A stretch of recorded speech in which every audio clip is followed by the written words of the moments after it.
আমার স্বামী বিদেশে যাওয়ার পর থেকে আমার ছোট দেবর বাড়ির সব কাজের দায়িত্ব নিয়েছে। বাড়ির ছোটখাটো কাজ, যেমন মেশিন ঠিক করা, বিদ্যুতের কাজ, সবই ওর উপর। একদিন আমার সেলাই মেশিনে কাপড় আটকে গেল। নিজেই চেষ্টা করলাম ঠিক করতে, কিন্তু কিছুতেই ঠিক হচ্ছিল না। বেশ খানিকটা বিরক্ত হয়ে আমি আমার দেবরকে ডেকে নিলাম। সে এসে মেশিনটা দেখল, বলল, ভাবি, আপনার মেশিনে তো মরচে পড়েছে, পুরোটা খুলে আবার ঠিক করতে হবে। আমি প্রযুক্তির ব্যাপারে বিশেষ কিছু জানি না, তাই বললাম, যা করার তাড়াতাড়ি করো। আমার অনেক কাজ আছে, শুধু এটুকুই বললাম, যা করতে হবে করে নাও। সে কিছু সময়ের জন্য বাইরে চলে গেল, হয়তো কোনো সরঞ্জাম বা অন্য কিছু আনতে। কিছুক্ষণ পরে সে ফিরে এলো এবং বলল, চলুন ভাবি। তার মুখে সামান্য হাসি ছিল, কিন্তু তার চোখে একটা অদ্ভুত ঝিলিক দেখলাম, যা আমার ঠিক বোঝা গেল না। এই কথা শুনে আমি একটু বিভ্রান্ত হয়ে গেলাম, কারণ সে আমাকে তার ঘরে নিয়ে যেতে চাইল। আমি যখন তার ঘরে গেলাম তখন দেবর। আমার নাম পূজা, আমার বয়স 28 বছর। আমি দেখতে অনেক সুন্দর ছিলাম, গায়ের রং ছিল ফর্সা। আমার স্বামী বিদেশে যাওয়ার পর আমার দেবর সব সময় আমার সাথেই থাকত। দিন দিন তার ব্যবহার অনেকটা পরিবর্তন হতে থাকে। একদিন সে আমাকে এমন কিছু বলল, যা শুনে আমি তো অবাক হয়ে গেলাম। বন্ধুরা, আজকের গল্পটা অনেক বেশি স্পেশাল। আশা করছি তোমাদের ভালো লাগবে। গল্পগুলো ভালো লাগলে ভিডিওটি লাইক, শেয়ার এবং চ্যানেলটি সাবস্ক্রাইব করো প্লিজ। বিয়ের পর থেকেই সংসারে টানাপোড়েন ও প্রতিদিনের খরচের বোঝা ধীরে ধীরে আমার উপর পড়তে শুরু করল। বাড়ির অবস্থাও এমন ছিল না যে কোনো সাহায্য ছাড়া চলতে পারব। বাধ্য হয়ে একদিন নিজেকে বললাম, কিছু একটা করতে হবে। যদিও আমি পড়াশোনায় তেমন কিছু জানি না, কোথাও চাকরি পাওয়া সম্ভব ছিল না, তাই ভাবলাম মহল্লার মহিলাদের কাপড় সেলাই করা শুরু করব। পুরনো সেলাই মেশিনটা, যা বিয়েতে পাওয়া দান উপহার হিসেবে এক কোণায় পড়েছিল, তা পরিষ্কার করতে লাগলাম। এরপর পাড়ায় জানিয়ে দিলাম, যাদের কাপড় সেলাই করতে হবে তারা আমার সাথে যোগাযোগ করতে পারে। ধীরে ধীরে খবর ছড়াতে লাগল, আর কিছু দিনের মধ্যেই বেশ কয়েকটি অর্ডার আসা শুরু হলো। পাড়ার মহিলারা তাদের সালোয়ার, ওড়না, ব্লাউজ সেলাই করাতে আমার কাছে আসতে লাগল। কাজটা ভালোভাবে করতে শিখে গেলাম, আর এই সেলাইয়ের মাধ্যমেই সংসারের খরচ চালাতে শুরু করলাম। সেলাই করতে করতে প্রায় আমার বাড়িতে মহিলারা ভিড় করত। কারো মাপ নেওয়া, কারো ফিটিং ঠিক করা, কেউ আবার পুরনো কাপড় নতুন ফ্যাশনে সেলাই করাতে চাইত, আর কেউ কেউ শুধুই মন খুলে গল্প করতে আসত। ধীরে ধীরে এই সেলাইয়ের কাজের সঙ্গে তাদের সঙ্গেও এক ধরনের সম্পর্ক গড়ে উঠল। তারা আমাকে তাদের মনের কথা বলত, সমস্যার কথা শেয়ার করত। এতে আমিও এক ধরনের সান্ত্বনা পেতাম, একটা উদ্দেশ্য খুঁজে পেলাম দিনভর ব্যস্ত থাকার, নিজের কষ্ট ভুলে থাকার। সেলাইয়ের কাজ বাড়তে লাগল। এক মহিলা কাপড় দিতে আসলে আরেকজন নিতে চলে আসত। আমার নিজের সন্তান ছিল না, তাই এই কাজের জন্য বাড়িটা সবসময় মহিলাদের হাসিতে ভরে থাকত। ওদের হাসিঠাট্টা আর গল্পে আমার বাড়িতে যেন নতুন করে জীবনের প্রাণচাঞ্চল্য ফিরে এলো। কাজের সাথে সামান্য আয়ও হচ্ছিল, যা আমার জন্য এক প্রকার স্বস্তি নিয়ে এলো। কিছু মাসের মধ্যেই আমার সেলাইয়ের দক্ষতার কথা আশেপাশের এলাকাতেও ছড়িয়ে পড়ল। এবার দূরের মহল্লা থেকেও মহিলারা তাদের কাপড় সেলাই করাতে আসতে লাগল। কাজের চাপ এতটাই বেড়ে গেল যে একা সামলানো মুশকিল হয়ে পড়ল। প্রতিদিন ঘন্টার পর ঘন্টা মেশিনের সামনে বসে কাজ করতে করতে কাঁধ ব্যথা করতে শুরু করল। এমনকি আঙুলগুলোতেও ব্যথায় ফুলে যেত। শেষে পাড়ার কয়েকজন মেয়েকে সাহায্যের জন্য ডেকে নিলাম, যারা সেলাই শিখতে আগ্রহী বা কিছু আয় করতে চায়। আমি বললাম তারা যেন নিজেদের সেলাই মেশিন নিয়ে এসে আমার সাথে কাজ করে। এর বিনিময়ে তারা সেলাই শিখবে এবং সামান্য পারিশ্রমিকও পাবে। কেউ কেউ সেলাই মেশিন প্রথমবার ধরেছিল। ধৈর্য ধরে তাদের কাপড় ঠিক করে বসানো, সুতো লাগানো এবং সোজা সেলাইয়ের কৌশল শেখাতাম। তাদের আশায় আমার কাজ অনেক হালকা হয়ে গেল। এখন বাড়িটা আরও প্রাণবন্ত লাগত। ওরা হাসত, গল্প করত, আর মাঝে মাঝে আমার সাহায্যে নতুন কিছু ডিজাইন শিখত। তাদের সাথে আত্মীয়তার মতো একটা সম্পর্ক গড়ে উঠেছিল। আমি তাদের সেলাই মেশিন চালানো শেখাচ্ছিলাম, আর ধীরে ধীরে কাজও দিতে শুরু করলাম। তবে নতুন বলে প্রায় ভুল করত। কখনো মেশিনে কাপড় আটকে যেত, কখনো সুতোর গিঁট ছিঁড়ে যেত বা আঙুল ফুটত।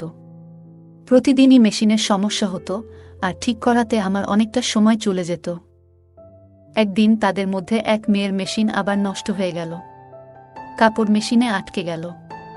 আমি নিজে থেকে চেষ্টা করলাম ওর মেশিনটা ঠিক করতে, কিন্তু সফল হলাম না। বাধ্য হয়ে আমি তাকে বললাম, আজ তুমি মেশিনটা ঠিক করিয়ে নিয়ে এসো, আজ আর কাজ করতে হবে না। মেয়েটি চলে যেতে প্রস্তুত হচ্ছিল। তখনই আমার দেবর বাড়িতে দুপুরের খাবারের জন্য এলো। আমি রান্নাঘরে গিয়ে তার জন্য খাবার গরম করতে লাগলাম। জানালা দিয়ে তাকিয়ে দেখি আমার দেবর সেই মেয়েটির সঙ্গে কিছু কথা বলছে।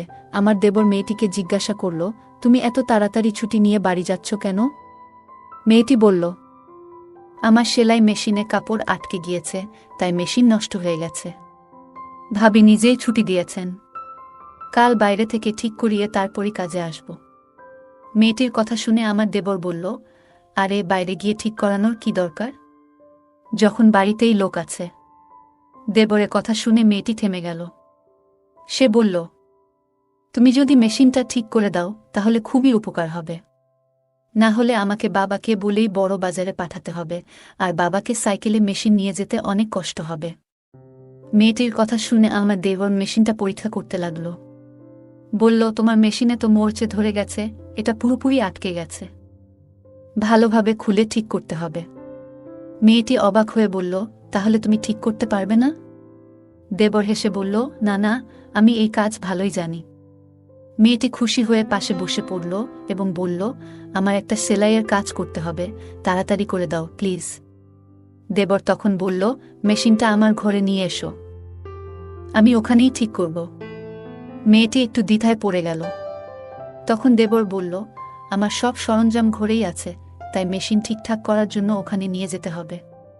দেবর বলল, আমি ঘরেই ঠিক করে দিচ্ছি। মেয়েটি মেশিন নিয়ে তার ঘরে গেল। আমি খাবার গরম করে বাইরে রাখলাম, কিন্তু অনেকক্ষণ কেটে গেলেও দেবর এবং সেই মেয়েটি ঘর থেকে বের হচ্ছিল না। দুজনেই তরুণ, তাই চিন্তায় পড়ে গেলাম। কিছুক্ষণ অপেক্ষা করলাম, কারণ দেবর এর উপর সন্দেহ করতে চাইনি।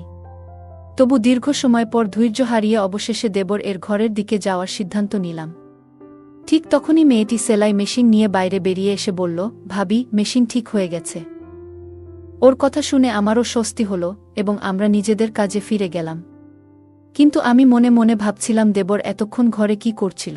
কিছুক্ষণ পরে দেবরও ঘর থেকে বেরিয়ে এসে বিছানায় বসে খাবার খেতে লাগল। পাশের বাড়ির বিয়ের জন্য প্রচুর কাপড় সেলাইয়ের অর্ডার পেয়েছিলাম, আর সময় খুব কম ছিল বলে কিছুটা দুশ্চিন্তায় ছিলাম। কিন্তু দেবর দ্রুত মেজেটির মেশিন ঠিক করে দেওয়ায় কাজ সহজ হয়ে গেল। খাওয়া শেষ করে দেবর মজা করে বলল, যার মেশিন নষ্ট হবে আমি আছি। আমি হেসে উঠলাম।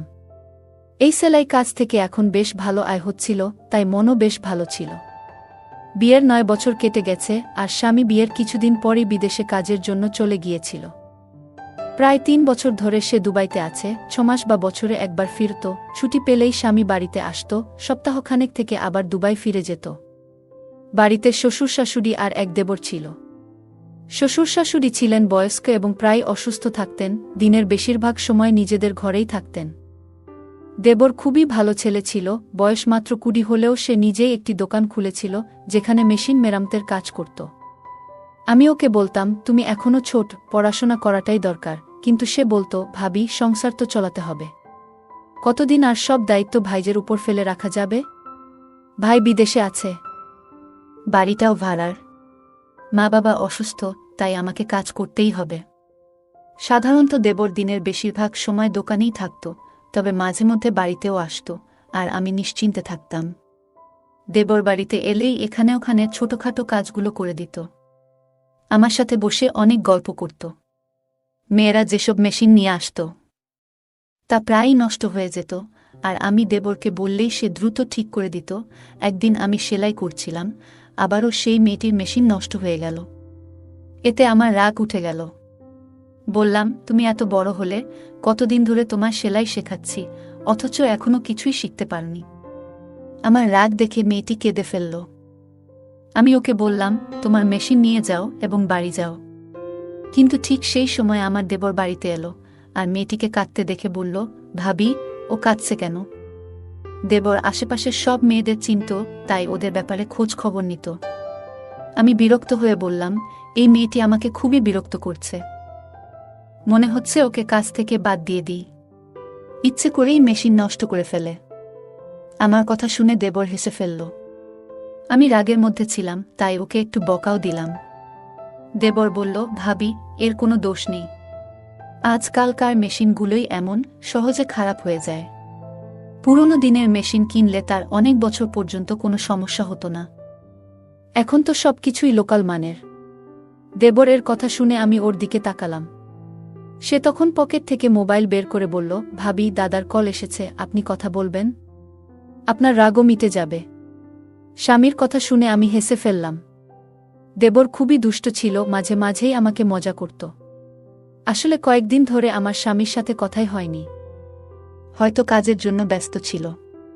প্রায় প্রতিদিনই দেবরকে বলতাম, দাদার সাথে একটা কল লাগিয়ে দাও, কিন্তু সে প্রতিবারই বলতো, ভাবি, আজ মোবাইলে টাকা নেই, কাল কথা বলিয়ে দেব। তবে বেশ কিছুদিন পার হয়ে গেলেও সে কলটা করে দেয়নি। হয়তো সত্যিই ওর মোবাইলে টাকা ছিল না। কিন্তু আজ দেবর আমাকে মোবাইলটা ধরিয়ে দিতেই সবকিছু ভুলে গেলাম। মোবাইল হাতে নিয়ে নিজের ঘরে গিয়ে স্বামীর সঙ্গে কথা বলতে শুরু করলাম। বহুদিন ধরেই কথা হচ্ছিল না, তাই অনেক প্রয়োজনীয় কথা বলার ছিল। প্রায় 15 মিনিট পর কথা শেষ করে যখন কল কাটতে যাচ্ছিলাম, তখন স্বামী বললেন, মা বাবার সাথেও একটু কথা বলিয়ে দাও। আমি মোবাইলটি নিয়ে শ্বশুর শাশুড়ির ঘরে গিয়ে আমার স্বামীর সঙ্গে কথা বলালাম। তারা বেশ খুশি হলেন। সেখান থেকে বেরিয়ে এসে দেখলাম দেবর বাইরে নেই। এক মেয়ে বলল, ও এখনও তানিয়ার মেশিন ঠিক করছে, আর ওর ঘরের দিকে ইশারা করল। আমি কিছুটা অবাক হলাম, কারণ এতক্ষণ ধরে ওরা ঘরের ভেতরেই ছিল। ঠিক তখন মনে পড়ল, আমি এখনও দেবর এর জন্য খাবার গরম করিনি। নিজের মাথায় হাত ঠেকালাম। স্বামীর সঙ্গে কথা বলার ফাঁকে দেবর এর খাবার দেওয়ার কথাই ভুলে গিয়েছিলাম। দেবর যখন বাইরে এলো, তখন আমি বললাম, তুমি বসো, আমি তোমার জন্য খাবার গরম করে আনি।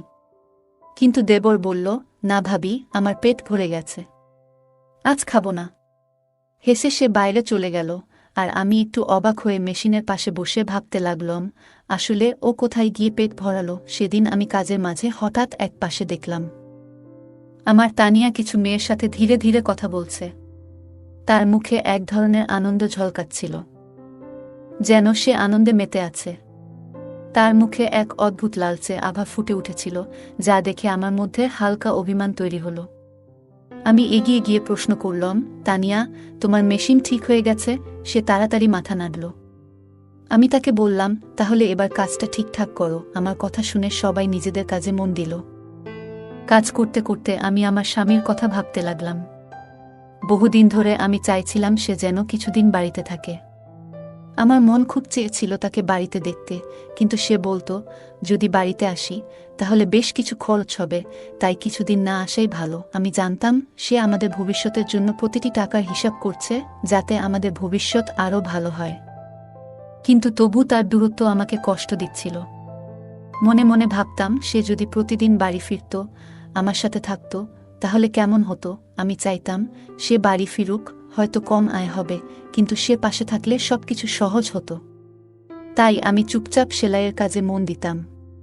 সেলাই করার মাধ্যমে কিছু আয় করতে পারছিলাম, যা ঘরের খরচের কিছুটা সাপেক্ষে সহায়ক হতো। আমি যা উপার্জন করতাম তা শাশুড়ির হাতে তুলে দিতাম, এতে সবার মুখে হাসি ফুটে উঠত, আর আমার সময়টাও ভালো কেটে যেত। সেলাইয়ের কাজে নিয়োজিত মেয়েদের মেশিনগুলো প্রায়শই নষ্ট হয়ে যাচ্ছিল। অনেকবার বুঝিয়ে বলেছিলাম, মেশিনগুলো ঠিকভাবে চালানো শিখতে হবে, কিন্তু প্রতিদিনই কারো না কারো মেশিনে কোনো না কোনো সমস্যা দেখা দিত। ভাবছিলাম, যদি মেশিন ঠিক করার কাজটাও শিখতে পারতাম তাহলে কেমন হতো। কিন্তু আমি তেমন শিক্ষিত নই, তাই এ ধরনের কাজ শেখার সাহস পাইনি। এই মেশিনগুলো আগে আমার শাশুড়ি চালাতেন, তিনি আমাদের সংসারের খরচ মেটানোর জন্যই সেলাই করতেন। কিন্তু আমার বিয়ের পরপরই শাশুড়ি অসুস্থ হয়ে পড়লেন, আর তখনই আমার স্বামী বিদেশে চলে গেলেন। আমি তখন ভাবলাম, সেলাইয়ের কাজটি আমিই করব, এতে সংসারের জন্য কিছু টাকা আসবে। কিন্তু বুঝতে পারিনি যে এর সাথে কিছু বাড়তি সমস্যাও আসবে। সে দিনটাতে আমার খুব ভালো লাগছিল, কারণ সকালে আমার স্বামীর ফোন এসেছিল। স্বামীর খবর পেয়ে মনটা খুশিতে ভরে গিয়েছিল। তবে কাজের মধ্যে ঠিক তখনই আমাদের পাড়ার এক মহিলা এলেন। তিনি বললেন, আমার মেয়ের বিয়ে, আমি চাই তুমি বিয়ের জন্য প্রয়োজনীয় সব পোশাক সেলাই করে দাও। আমার হাতে তখন তেমন কাজ ছিল না, তাই তার কথা শুনে বেশ আনন্দ পেলাম। হাসিমুখে তাকে বললাম, আমার বেশ কয়েকজন মেয়ে আছে কাজ শেখার জন্য, আমরা একসঙ্গে কাজ করে সময় মতো সব পোশাক তৈরি করে দেব। তিনি আমাকে অনেক আশীর্বাদ দিয়ে চলে গেলেন, আর তার যাবার পর আমি সেলাই শেখার মেয়েদের সঙ্গে বসে কাজ ভাগাভাগি করলাম। সেদিন কাজের চাপ ছিল অনেক, আর সময় ছিল খুব কম। তাই আমি মেয়েদের বললাম, সবাই নিজের মেশিন ঠিকভাবে চালাবে। যদি কাজের মাঝে কারো মেশিন নষ্ট হয়, তবে তাকে এই কাজ থেকে বাদ দিতে হবে।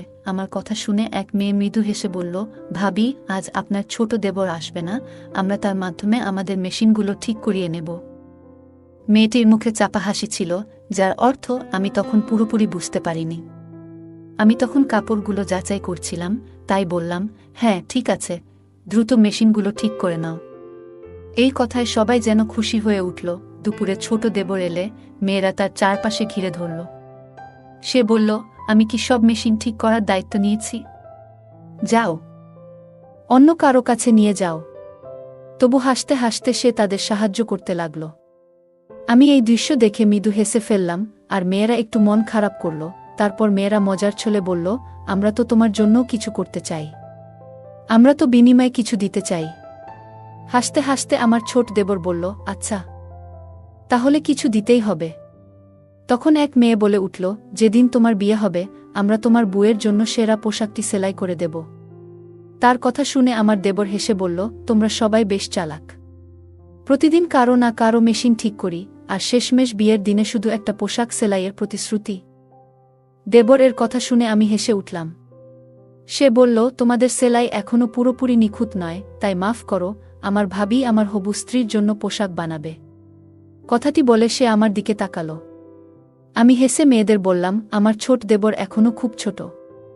তখন এক মেয়ে অবাক হয়ে বলল, ভাবি, কিন্তু ও তো দেখতে বেশ লম্বা। আমার দেবর মজার ছলে আমার দিকে তাকিয়েছিল, যেন আমার জবাব শোনার জন্যই অপেক্ষা করছিল। আমি জানতাম সে আসলে বয়সে বেশ তরুণ, পরিবারের দায়িত্ব নেয়ার জন্য সে প্রস্তুত নয়। আর্থিক পরিস্থিতিও তেমন ভালো নয়। আমার স্বামীও বিয়ের পর আমাদের ভবিষ্যৎ গড়ার জন্য দূরে চলে গিয়েছিল। আমিও চেয়েছিলাম না যে ভবিষ্যতে আমার দেবরের স্ত্রীও একই দূরত্বের কষ্টে থাকুক। তাই আমি বললাম, লম্বা হয়েছে বলে বিয়ে করতে হবে এমন কোনো কথা নেই। বিয়ের জন্য আরও অনেক প্রস্তুতির প্রয়োজন। ওর বিয়ে হতে এখনো কয়েক বছর বাকি। আমার কথা শুনে দেবর হেসে উঠল। এরপর আমি মেয়েদের দিকে ফিরে বললাম, চলো, এবার সবাই কাজে মন দাও। আমি দেবরের জন্য খাবার গরম করে নিয়ে আসি। এ কথা বলে আমি রান্নাঘরে গিয়ে তার জন্য খাবার গরম করতে লাগলাম। মেয়েরা নিজেদের কাজ নিয়ে আবার ব্যস্ত হয়ে গেল।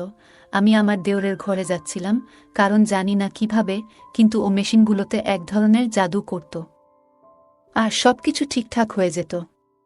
সেদিনও সে মেয়েদের সেলাইয়ের মেশিনগুলো সারিয়ে দিয়ে নিজের কাজে চলে গেল। পরের দিন প্রচুর কাজ ছিল, তাই কাউকে কাজ থেকে সরতে দিলাম না।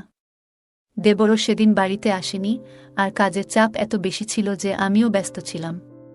মনে মনে ভেবেছিলাম, কাজের ফাঁকে নিজের বাবা মার বাড়িতে কিছুদিন যাব। কতদিন যাব ভাবছি, কিন্তু হঠাৎ একটা বিপদ এলো। আমার মেশিনটি খারাপ হয়ে গেল, আর কাপড়ের বিশাল স্তূপ পড়ে রইল। আমি চাইছিলাম না যে এত দামি কাপড় মেয়েদের দিয়ে সেলাই করাই, কারণ তাদের কাজের মধ্যে এখনও সূক্ষ্মতা আসেনি। সকালে মেশিনটি একদম কাজ করছিল না। মেয়েরা আমার চিন্তিত মুখ দেখে বলল, ভাবি, আপনি চিন্তা করবেন না, আপনার দেবর আছে, সে তো আপনার মেশিন ঠিক করেই দেবে। এই কথা শুনে মেয়েরা নিজেদের মধ্যে ফিসফিস করে কথা বলতে লাগল, যে আমি ঠিক বুঝে উঠতে পারলাম না। কয়েকদিন ধরে লক্ষ্য করছিলাম, দেবর সারা দিন বাইরে থাকত, কিন্তু দুপুরে খাবার খেতে এলেই মেয়েরা যেন কোনো বাহানায় তার আশেপাশে ঘুরঘুর করত। সবার কাজ ছেড়ে যেন তার উপস্থিতিতে একটু আনন্দ খুঁজে পেত। এমন সময় আমি নিজেই উঠে দাঁড়ালাম কাজ দ্রুত শেষ করার জন্য। সেদিন কাজের চাপ এত বেশি ছিল যে মেয়েদের আচরণে খুব একটা খেয়াল করতে পারিনি। কিন্তু যখন থেকে আমার দেবর মেয়েদের মেশিনগুলো ঠিক করে দিতে শুরু করল, তখন থেকে তারা প্রায় প্রতিদিন কাজ শেষে কিছু না কিছু খাবার নিয়ে আসতে লাগল। শুরুতে ভাবতাম ওরা হয়তো আমার জন্যই এসব নিয়ে আসে, কিন্তু পরে বুঝতে পারলাম এসব খাবার আসলে আমার দেবর এর জন্যই আনা হচ্ছিল। বিষয়টা বুঝতে পেরে আমি ওদের একটু বকাও দিলাম। বললাম, আমার মেশিন খারাপ হয়েছে, অথচ তোমরা সবাই বসে আছো কেন? আমার কথা শুনে তারা চুপচাপ নিজেদের কাজে ফিরে গেল, আর আমি অপেক্ষা করতে লাগলাম দেবর কখন বাড়ি ফিরে আসবে। দুপুরেই তার বাড়ি ফেরার কথা, কিন্তু তখন পর্যন্ত ধৈর্য ধরে অপেক্ষা করতে লাগলাম। আমার কাছে কোনো মোবাইল ছিল না, আর আমি মোবাইল চালাতেও জানতাম না। তাই ফাঁকা সময়টা কাটানোর জন্য রান্নাঘরে গিয়ে কিছু সবজি কেটে বসেছিলাম। তখনই শুনতে পেলাম তানিয়া মৃদুস্বরে আরেক মেয়েকে বলছে, ভাবির বদলে যদি আমার মেশিনটাই আজ নষ্ট হতো। কথাটা শুনে আরেক মেয়ে চুপিসারে হাসি চেপে ফেলল, আর আমি তানিয়ার দিকে অবাক হয়ে তাকিয়ে রইলাম। ওর চোখে এক ধরনের আকাঙ্ক্ষা ছিল। হঠাৎ মনে পড়ল তানিয়ার মেশিনই প্রথম নষ্ট হয়েছিল, আর সেই কারণেই আমার দেবর তার মেশিন ঠিক করার জন্য নিজের ঘরে নিয়ে গিয়েছিল। এই পুরো ব্যাপারটা আমাকে একটু চিন্তায় ফেলে দিয়েছিল। দুপুরের দিকে আমার দেবর বাড়ি এলো। আমি তার জন্য অপেক্ষা করছিলাম। সে বাড়িতে পা রাখতেই আমি বললাম, আজ আমার সেলাই মেশিনটা নষ্ট হয়ে গেছে, তাড়াতাড়ি এটা ঠিক করে দাও। আমি মেশিনের দিকে ইশারা করলাম, আর সে একবার আমার দিকে তাকিয়ে মেশিনের কাছে গেল। আমি বললাম, আগে ঠিকঠাক কাজ করছিল, কিন্তু আজ সকালে দেখি কাপড় আটকে যাচ্ছে। দেবর মেশিনটা চালিয়ে দেখে বলল, ভাবি, আপনার মেশিনে তো মরচে ধরেছে, পুরোটা খুলে আবার ঠিক করতে হবে। আমি প্রযুক্তির ব্যাপারে বিশেষ কিছু জানি না, তাই বললাম, যা করার তাড়াতাড়ি করো। আমার হাতে অনেক কাজ জমে আছে, দেরি হলে আর সেই পাড়ার মহিলা কাজ নিয়ে আসবেন না। আমার কথা শুনে দেবর আশ্বস্ত করে বলল, ভাবি, আপনি চিন্তা করবেন না, আমি আছি তো, আমি ঠিক করে দিচ্ছি। এটা বলেই দেবর মেশিনের বিভিন্ন অংশ খুলতে শুরু করল। কিছুক্ষণ পর সে বলল, ভাবি, এভাবে ঠিক হবে না, মেশিনটা আমার ঘরে নিয়ে যেতে হবে। তার কথা শুনে আমি একটু অবাক হলাম। জিজ্ঞেস করলাম, ভেতরে এমন কি আছে যা এখানে নেই? আমার প্রশ্নে সে কিছুটা অপ্রস্তুত হয়ে বলল, ভাবি, আমার সমস্ত টুলস ভেতরেই রাখা, তাই মেশিন সেখানে নিয়ে যাওয়া ছাড়া আর কোনো উপায় নেই। তখন আমি বললাম, আমি তোমার সমস্ত টুলস বাইরে নিয়ে আসি। কিন্তু সে বলল, ভাবি, সেগুলো খুব ভারী, আপনি একা তুলতে পারবেন না। মেশিন ঠিক করাতে চাইলে ঘরেই নিয়ে যেতে হবে। তার কথা শুনে আমি কিছুটা অস্বস্তি অনুভব করলাম, কারণ আজই আমার মেশিনটি ঠিক করানো দরকার ছিল। তারপর কোনো উপায় না দেখে মেশিনটি তার ঘরে নিয়ে যাওয়ার জন্য রাজি হলাম। অবশেষে দেবর এর কথা মতো আমি মেশিন নিয়ে তার ঘরে গেলাম, কিন্তু সেখানে সে এমন একটি কথা বলল, যা শুনে আমি অবাক হয়ে বাইরে বেরিয়ে এলাম। তার কথাগুলো কিছুতেই মেনে নিতে পারছিলাম না, কারণ আমি তার ভাবি। দেবর তখন দোকানে চলে গেল, আর আমি সোজা শ্বশুর শাশুড়ির ঘরে গেলাম এবং তাদের পুরো ঘটনাটি বললাম। শাশুড়ি বললেন, ছোট ছেলে না বুঝে হয়তো এভাবে বলেছে, আমরা তাকে বুঝিয়ে দেব। কিন্তু আমি বললাম, আপনারা যাকে ছোট বলছেন সে এখন প্রাপ্তবয়স্ক, এরকম কিছু ঘটার আগেই ওর জন্য কোনো ভালো মেয়ে দেখে বিয়ে ঠিক করে ফেলা উচিত। শাশুড়ি চিন্তিত হয়ে বললেন, কিন্তু মেয়ে কোথায় পাব?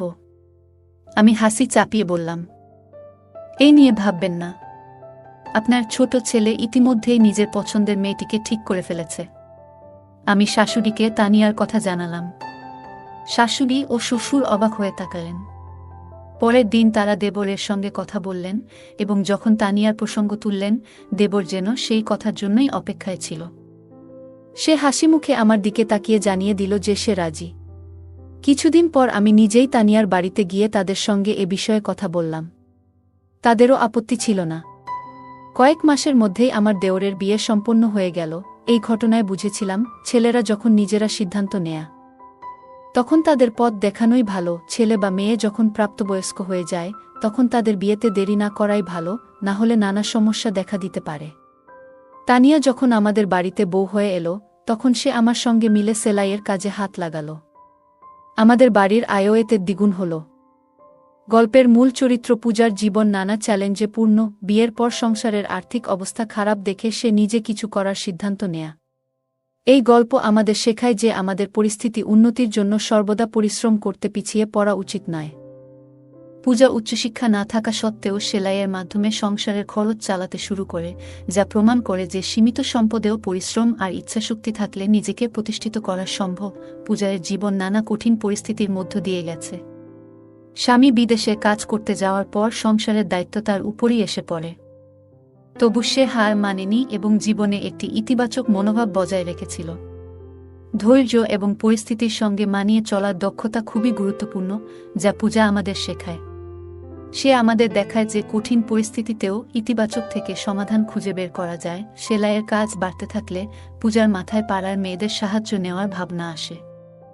সে তাদের সেলাই শেখায় এবং আয়ের সুযোগ দেয়। এতে বোঝা যায় আশেপাশের মানুষদের সহায়তা করলে অনেক সমস্যা সহজে সমাধান করা যায়। পূজা এই উদ্যোগের মাধ্যমে অন্যদের আয়ের পথ তৈরি করে, যা অনুপ্রেরণামূলক। গল্পে পূজার দেবরও পরিবারের দায়িত্বশীল সদস্য। সে পড়াশোনার পরিবর্তে কাজকে প্রাধান্য দেয়, সংসারের খরচে সাহায্য করতে। এতে বোঝা যায় সময় ও পরিস্থিতির প্রয়োজনে সঠিক সিদ্ধান্ত নেওয়া জরুরি। মানুষের জীবনে সঠিক অগ্রাধিকার নির্ধারণ গুরুত্বপূর্ণ।